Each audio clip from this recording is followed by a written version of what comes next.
حضور سے پوچھا گیا حضور جو ہے وہ ایمان کیا ہے؟ فرمایا جب نیکی تجھے خوش کر دے اور برائی تجھے پریشان کر دے تو سمجھ لے کہ تو مومن ہے۔ ہاں کبھی ایسا بھی ہوتا ہے کہ اندر مر جاتا ہے، ضمیر مردہ ہو جاتا ہے، پھر گناہ کرنے کے باوجود بھی انسان کچھ محسوس نہیں کرتا، اور یہ بدترین کیفیت ہوتی ہے کسی شخص کی۔ پھر نہیں پتہ چلتا کہ وہ اچھائی کر رہا ہے اور برائی کر رہا ہے، وہ مکر و فریب اور دجل و تلبیسات کے رنگ جمانے کے بعد بھی اپنے ساتھیوں سے داد وصول کر رہا ہوتا ہے کہ میں نے حد نہیں کر دی، میں نے کمال نہیں کر دیا۔ وہ جھوٹ کو بھی آرٹ سمجھ لیتا ہے، فن سمجھ لیتا ہے، وہ مکر و فریب کو بھی اپنی فنکاری تصور کرنے لگ جاتا ہے، وہ کسی کو دھوکہ دینا، کسی کو مکر و فریب میں پھانس لینا، اس کو اپنے فن کا کمال اور بانکپن اور عروج سمجھنے لگ جاتا ہے، اور اس پہ اسے خوشی ہوتی ہے کہ میں نے بہت تیر مار لی۔ میرے حضور نے فرمایا تم میں سے ہر شخص جو ہے وہ اپنے ماتحت لوگوں کے معاملے کے اندر مسئول ہے، اس سے پوچھا جائے گا، اس سے سوال ہوگا۔ آپ اگر ایک باپ ہیں تو 8 4 5 بچے آپ کے زیر کفالت ہیں، تو ان کے معاملات کے آپ ذمہ دار ہیں۔ اگر آپ ٹیچر ہیں تو شاگردوں کے معاملات کے ذمہ دار ہیں۔ اگر آپ ایک فیکٹری بنائی ہے اور 200-300 لوگ وہاں کام کر رہا ہے، تو جتنی آپ کی ذمہ داریاں جو ہے وہ بنتی ہیں تو ان کو وہاں آپ نبھائیں گے، اور اگر آپ ہادی قوم ہیں، رہنمائے قوم ہیں، تو پھر اس حساب سے آپ کی ذمہ داریاں بنتی ہیں۔ اب بتائیے یہ معاشرہ جس معاشرے میں ہم جی رہے ہیں، یہ عدم برداشت کا کلچر ہے۔ یہاں آپ ایک دکاندار سے بھی سودا لینے جائیں اور 1 سے 2 مرتبہ اس کو 1-2 بات پوچھیں تو وہ تلخ ہو جاتا ہے، حالانکہ اس کی تو دکانداری ہے تو اس کو تو سننا چاہیے، لیکن معاشرے کے اندر تلخی اتنی آ گئی ہوئی ہے، عدم برداشت ایسے پیدا ہو گئی ہے کہ اب مجھے بتائیے کہ وہ شخص جس کا فائدہ ہے تو وہ بھی آگے سے تلخ ہو رہا ہے، تو پھر اس معاشرے کی گراوٹ کا آپ اندازہ کر سکتے ہیں۔ ممبر و محراب سے ہم دیکھتے ہیں کہ ایسے ایسے تلخ جملوں کے تبادلے ہوتے ہیں کہ بعض لوگ یہ سمجھتے ہیں کہ یہ ممبر پہ بیٹھنے والا جو شخص بول رہا ہے، یہ جو یہاں سے کہہ رہا ہے یہ دینی ہے۔ ہمارے ہاں اتھارٹی اللہ کے رسول ہیں صلی اللہ علیہ وآلہ وسلم۔ اگر میں اپنے جو ہے وہ نفس کے شکنجے میں کسا ہوا ہوں اور اپنی انا کے جو ہے وہ پنجرے کے اندر ہوں اور میں اس کو دین قرار دیتا ہوں، تو یہ میں اپنے پہ بھی زیادتی کرتا ہوں، لوگوں پہ بھی زیادتی کرتا ہوں۔ میرے کارواں ہے میرے حجاز اپنا، اس نام سے باقی ہے آرام جاں ہمارا۔ تو ہمارے لیے وہ سند ہے۔ تو اگر میں بھی یہاں اپنی گفتگو کو اس انداز سے مرتب کروں کہ اس سے معاشرے کے اندر بد اخلاقی کی نمو ہو، تو پھر مجھے بتائیے گا کہ آپ خیر کہاں سے تلاش کریں گے؟ چوں کفر از خانہ کعبہ برخیزت کجا مان مسلمانی۔ ایک فارسی شاعر نے کہا کہ جب کعبے سے کفر کھڑا ہو جائے تو پھر مسلمانی آپ کہاں سے تلاش کریں گے؟ ممبر و محراب جس کی ذمہ داری ہی حسن اخلاق سکھانا تھا، تو اس کی ذمہ داری جو تھی اس کے برعکس وہ کام کر رہا ہے۔ جس کا کام تزکیہ قلوب تھا، تصفیہ باطن تھا، اب وہ سالکین کا تصفیہ کرنے کی بجائے ان کی جیبیں صاف کرنے کے چکر میں ہے کہ تمہارا دل تو صاف نہیں کر سکتا، تمہاری جیب صاف کر دوں گا۔ تو پھر مجھے بتائیے کہ جو مسند مشیخیت کے اوپر بیٹھا ہے وہ کس گراوٹ کا شکار ہے؟ اس لیے مجھے اور آپ کو اپنے ماحول کے اندر جہاں ہم بیٹھے ہیں، ہمارے ماحول سے وابستہ صرف 3 آدمی ہی کیوں نہ ہوں، تو ہم وہاں تو خیر اور وہاں تو بہتری پھیلانے کے لیے کوشاں ہوں، اور جب ہم ایسا کریں گے تو میرا مالک ہماری مدد کرے گا۔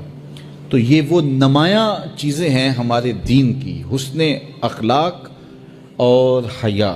تو ہمیں اچھائی کی طرف اپنے آپ کو راغب کرنے کے لیے اپنا محاسبہ ضرور کرنا چاہیے۔ ہر شخص کو اپنے خاندان، اپنے بچوں کی تربیت کا اہتمام کرنا چاہیے۔ اگر سارے افراد خانہ بیٹھ کر کے پلاٹوں کی، کوٹھیوں کی، گاڑیوں کی باتیں کریں گے روز، تو حفظ دنیا پیدا ہوگی، ہرس پیدا ہوگی۔ اور اگر روز بیٹھ کر کے آپ اطراف کی اور لوگوں کی برائیوں کا ذکر کریں گے تو نفرتوں کے بیج روحوں کے اندر لگ جائیں گے، جو کبھی تناور درخت بن کر کے زندگی کی ساری توانائیوں کو چھین لیں گے۔ اور اگر ہم اپنی برائیوں اور کوتاہیوں کا جائزہ لیں اور اچھے اخلاق اور اچھے کردار کی نشأت کے لیے ہم کوشاں ہو جائیں تو ہماری یہ کوشش ضرور برآمد ہوگی اور نتیجہ خیز ہوگی، اور اچھا خاندان اچھے معاشرے کی تشکیل کا ذریعہ بنتا ہے۔ فرد سے خاندان بنتا ہے، خاندان سے پھر معاشرہ بنتا ہے، اور اچھے معاشرے پھر آگے کوئی کارہائے نمایاں سر انجام دے سکتے ہیں۔ تو دور موجود کے اندر جہاں ہم اپنے ہمسایوں سے، رشتہ داروں سے، اپنے ملنے والوں سے، معاشرے میں، چلتے ہوئے بازار میں، گزرگاہوں میں لوگوں کے ساتھ رویے، تلخ جملے اور جو ہمارا انداز تکلم ہوتا ہے، یہ ہمارا دین کیا کوئی بھی صائب معاشرہ اس کی اجازت نہیں دیتا۔ اس لیے ہم خوبصورتی کو اپنا شعار زندگی بنائیں اور اپنے رویوں میں جمال پیدا کریں، رویوں میں خوبصورتی پیدا کریں، تاکہ ہماری بولی روحوں کے اندر اترے اور من میں روشنیوں کا ساماں کرے۔ عدم برداشت کے کلچر کو ختم کر کے برداشت کے ماحول کو پیدا کریں، حیا باختگی کے ماحول کی بجائے حیا کی کوپلیں پھوٹیں، اور آنکھوں میں، رویوں میں، انداز تکلم میں اور انسان کے دیگر امور زندگی کے اندر حیا اور خوبصورتی کے لہجے پیدا ہوں۔ ہماری زبان جو ہے وہ ایسی خوبصورت باتوں سے مزین ہو کہ قیامت کے دن جب نامہ اعمال رکھا جائے تو حسن خلق کا وزن ہمارے گناہوں کو کم کر دے اور ہماری نیکیاں حسن خلق کی وجہ سے بلند اور بالا۔ دین اخلاقی قدروں کی سربلندی کا نام ہے، اور مادی ترقی اور مادی عروج یہ بالکل ثانوی حیثیت رکھتے ہیں۔ آسمانی کتب نے خیر کی حوصلہ افزائی کی ہے، شر کی حوصلہ شکنی کی ہے۔ نبیوں نے، مصلحین امت نے ہمیں بتایا ہے اچھی قوموں میں اخلاقی قدروں کی پذیرائی کی جاتی ہے اور برے اخلاق پر مذمت ہوتی ہے، یہ دنیا کے اوپر مروج ہے۔ لیکن اگر یہ سب کچھ نہ بھی ہو تو پھر بھی انسانی فطرت کے اندر یہ چیز رکھی گئی ہے کہ خیر کیا ہے، شر کیا ہے۔ یہ مجھے اور آپ کو پتہ ہے اچھائی کیا ہے، ہمیں پتہ ہے کہ برائی کیا ہے۔ تو ہر شخص کے اندر مفتی بیٹھا ہوا ہے، وہ میز کے اوپر سے رشوت لینے لگے یا میز کے نیچے سے پیسے پکڑنے لگے، اندر گھنٹیاں بجنا شروع ہو جاتی ہیں، تم غلط کر رہے ہو۔ دیوار رکھتے ہوئے ہمسائے کی 2 انچ دبانے لگے تو ضمیر آوازیں دیتا ہے کہ تم غلط کر رہے ہو۔ یہ اندر مفتی ہے جو فتوے دیتا ہے۔ کسی کمزور کے منہ پہ تھپڑ مارو، کسی کو اذیت پہنچاؤ، کسی کا حق غصب کرو، کسی کے حقوق پامال کرو تو اندر گھنٹیاں بجتی ہیں کہ صاحب غلط چل رہے ہو۔ تو یہ اندر ضمیر انسان کو بتاتا ہے، یہ دل مفتی بیٹھا ہوا یہ بتائے گا اچھائی کیا ہے۔ مائے نیم کنوں آکھاں درد بچھوڑ